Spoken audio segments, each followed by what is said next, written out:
सतगुरु की साजी निवाजी प्यारी सात संगत जी, प्यार और सत्कार से कहना धन निरंकार जी। तेरी तलियां दी छावें ओ माता, सुख दी नींदर असी सो गए। खुशियां चल के मेरे घर नहीं आईयां, जद तो दाता तेरे हो गए। सतगुरु माता जी, जब से हम आप जी के चरणों में आए हैं, हमारे जीवन में खुशियां ही खुशियां आ रही हैं, आनंद ही आनंद मिल रहा है। इस आनंद को आप हमेशा इसी तरह बनाए रखना। आप जी का शुक्राना करते हुए दासी आप जी के चरणों में ये विचार रखने जा रही है।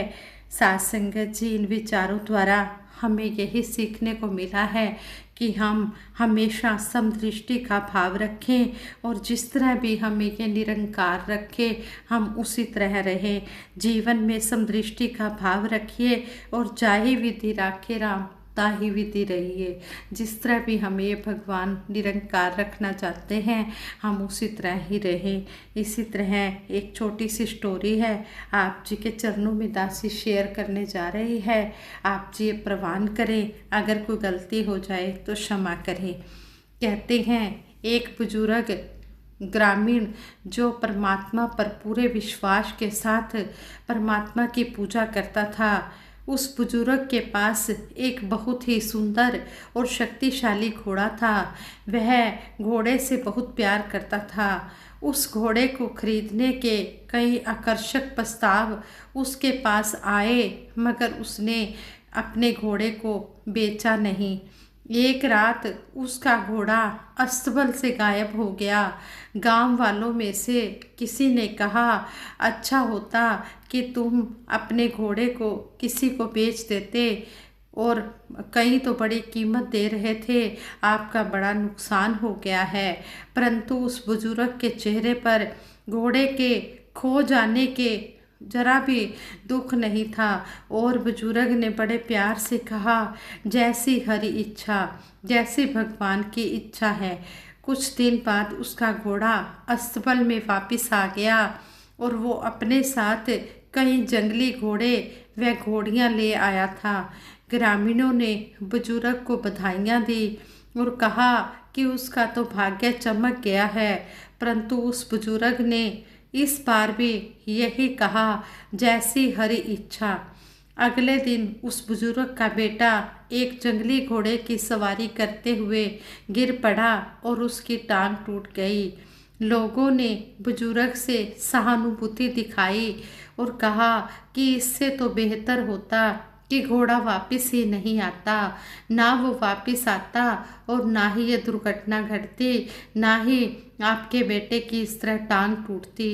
बुजुर्ग ने कहा, किसी को इसका निष्कर्ष निकालने की ज़रूरत नहीं है, क्योंकि कल तो तुम ही घोड़ों की वापसी आने की बधाइयाँ दे रहे थे और आज जब मेरे बेटे को जंगली घोड़े ने गिरा दिया तो तुम ये सोच रहे हो कि काश घोड़ा वापस ही ना आता। कुछ दिनों के बाद राजा के सिपाही गांव में आए और गांव के सभी जवान आदमियों को अपने साथ लेकर जाने लगे, क्योंकि राजा को पड़ोसी देश में युद्ध करना था, इसलिए नए सिपाहियों की भर्ती जरूरी थी। सबके घर जाकर उनके घर के नौजवान लड़कों को अपने साथ ले जाने लगे। और जब उस बुजुर्ग के घर गए, उस बुजुर्ग का बेटा घायल था और सिपाहियों ने कहा, इसकी तो टांग टूट गई है, यह युद्ध में किसी काम का नहीं है, इसे ले जाने का कोई फ़ायदा नहीं है। इसलिए उस बुजुर्ग के बेटे को नहीं ले जाया गया। गांव के बच्चे बुजुर्गों ने उस बुजुर्ग से कहा, हमने तो हमारे पुत्रों को खो दिया, दुश्मन तो ताकतवर है, युद्ध में हार निश्चित है। तुम भाग्यशाली हो, कम से कम तुम्हारा पुत्र तो तुम्हारे पास ही है। उस बुजुर्ग ने कहा, अभिशाप या आशीर्वाद के बीच बस अपने अपने दृष्टिकोण का फर्क होता है।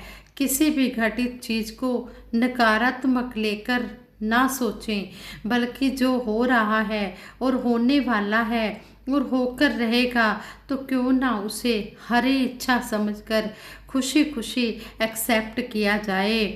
वो क्या और क्यों करता है ये सोचना हमारा काम नहीं है।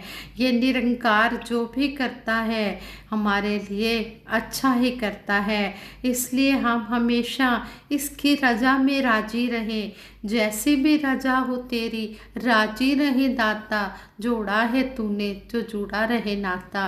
जिस तरह भी ये कर रहा है बहुत अच्छा कर रहा है, हम हमेशा अपना नाता इसके साथ जोड़ कर रखें।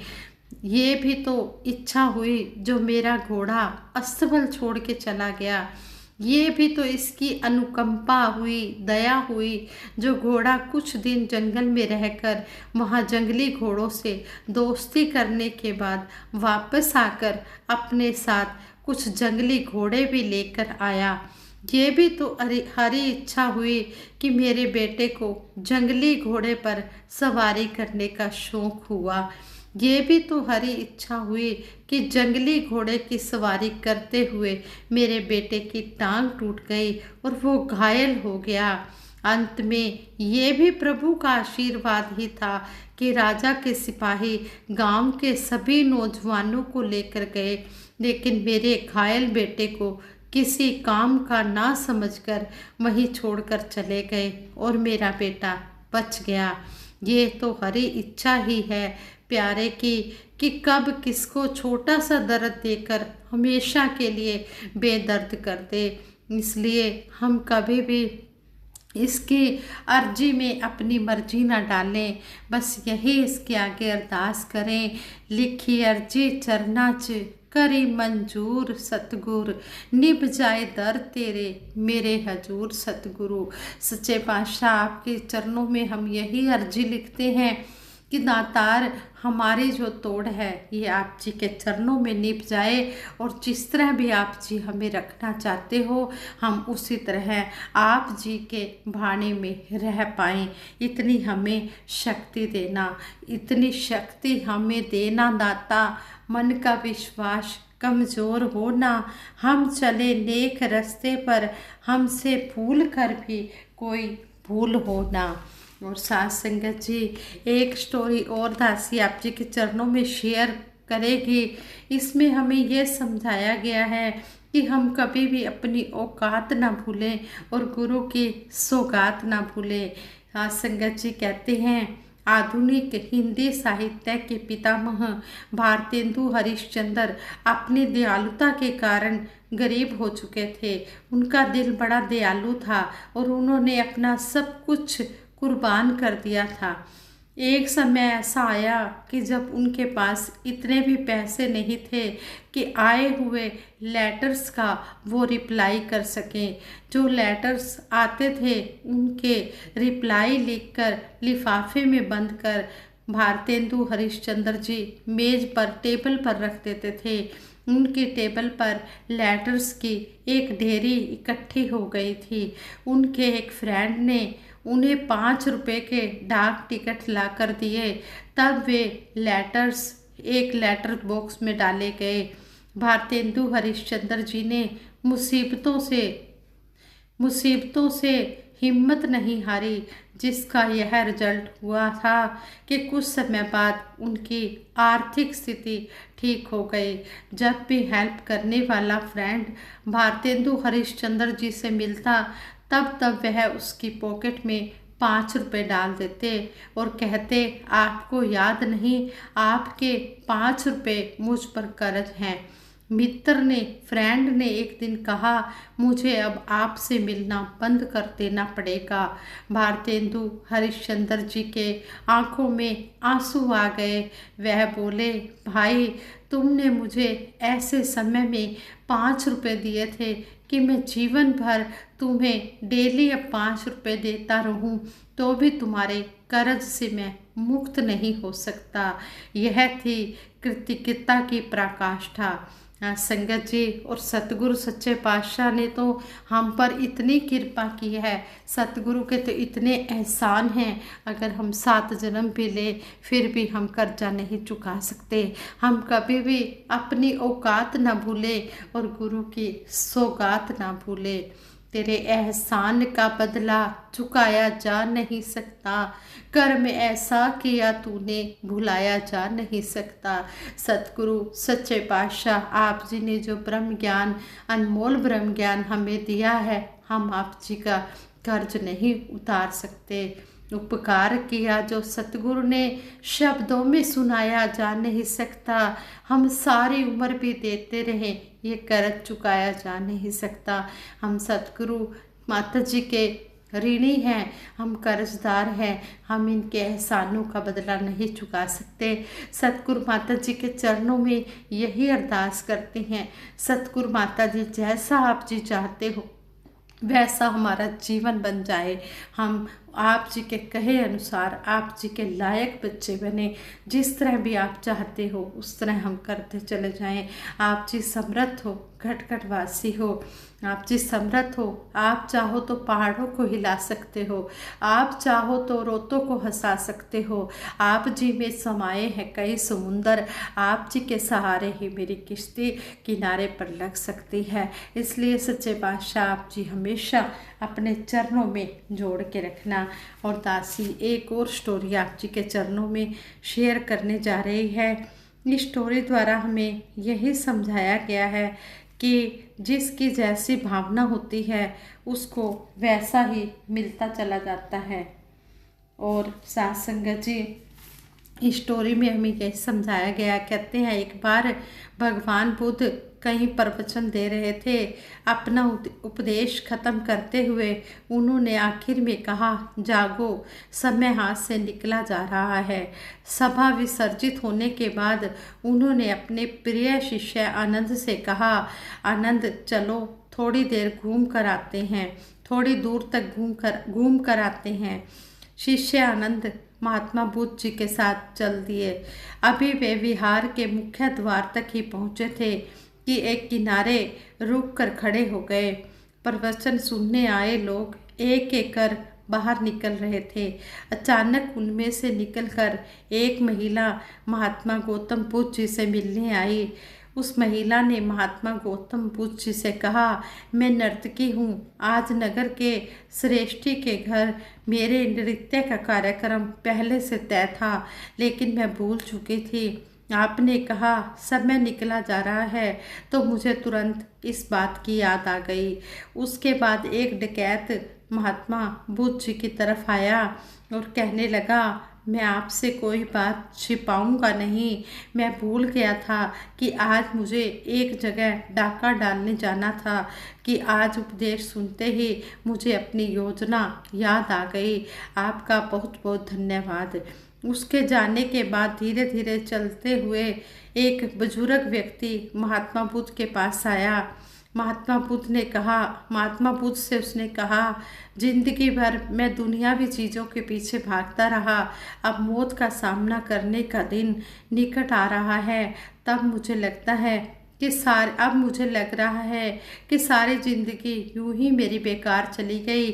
आज से मैं अपने सारे दुनियावी मोह छोड़कर निर्वाण के लिए कोशिश करना चाहता हूँ। जब सब लोग चले गए तो महात्मा बुद्ध ने कहा, देखो आनंद, प्रवचन मैंने एक ही दिया, लेकिन उसका हर किसी ने अपनी भावना के अनुसार अलग अलग मतलब निकाला है। जिसकी जितनी झोली होती है उतना ही दान वह समेट पाता है। निर्वाण प्राप्ति के लिए भी मन की झोली को उसके लायक होना होता है। इसके लिए मन का शुद्ध होना बहुत ज़रूरी है। साथ संगत जी, इसी तरह सतगुरु सबको एक जैसा ब्रह्म ज्ञान देते हैं, लेकिन ये तो ब्रह्म ज्ञान लेने वाले की भावना पर डिपेंड करता है कि वो कितना कितना इस ज्ञान को अपने जीवन में उतार पाता है। जितना जितना वो जीवन में उतार लेता है उतने उतने ही सुख मिलते चले जाते हैं। जैसी जिसकी भावना होती है वैसा ही उसको फल मिल जाता है। इस तरह हमें सतगुरु समझा रहे हैं। हमने सतगुरु के कहे अनुसार अपने कर्म करते चले जाना है। और जिस तरह हमें सिमरन के बारे में भी कहा जा रहा है कि हमने ज़्यादा से ज़्यादा सिमरन करना है। जितना जितना हम सिमरन करेंगे उतने उतने हम दुख मुसीबतों से बचते चले जाएंगे। सिमरन जो है, सिमरन में बड़ी शक्ति होती है। कहते हैं कि सिमरन में बड़े से बड़े चाहे कितने भी कठिन से कठिन काम हो, वो भी सतगुरु सच्चा पातशाह पूर्ण कर देता है। ये भाव देखता है, जो जिस भाव से इसको पुकारता है ये उसी भाव से उसकी हर भावना को पूर्ण कर देता है। सतगुरु सच्चे पातशाह के चरणों में यही अरदास करते हैं कि जो भी हम ये वचन सुनते हैं या बोलते हैं, हम इनको सुनने बोलने तक ही सीमित ना रखें, इनको हम अपने कर्म रूप में अमल में भी उतार पाएँ, तभी बात बनेगी। अगर बोलों के संग कर्म हो जाए तो तभी नक्शा बन जाता है।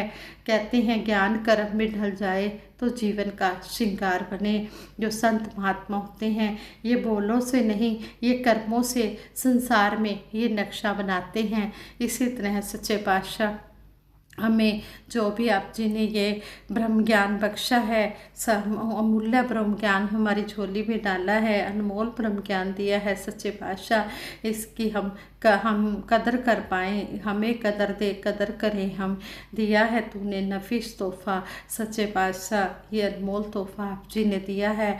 हम हमेशा इस निरंकार का एहसास करते हुए आप जी के चरणों में जुड़े रहें और इसी तरह आप जी दासी को अपने चरणों से जोड़ के रखना। ये विचार करते हुए बहुत सी भूलें भी हुई होंगी, उन भूलों के लिए दासी आप जी के चरणों में क्षमा प्रार्थी है और आप सबके भले की कामना के लिए दासी सिमरन करवाएगी। सभी ने मिलकर सिमरन में सहयोग देना है। तू ही निरंकार मैं तेरी शरण हाँ, मैनू बख्श लो। तू ही निरंकार मैं तेरी शरण हाँ, मैनू बख्श लो। तू ही निरंकार मैं तेरी शरण हाँ, मैनू बख्श लो। तू ही निरंकार मैं तेरी शरण हाँ, मैनू बख्श लो। बोलिए सतगुरु माता सुदीक्षा सविंदर हरदेव जी महाराज की जय। निरंकारी राजमाता गुरु बचन अवतार की जय। साध संगत जी प्रेम से कहना धन निरंकार जी।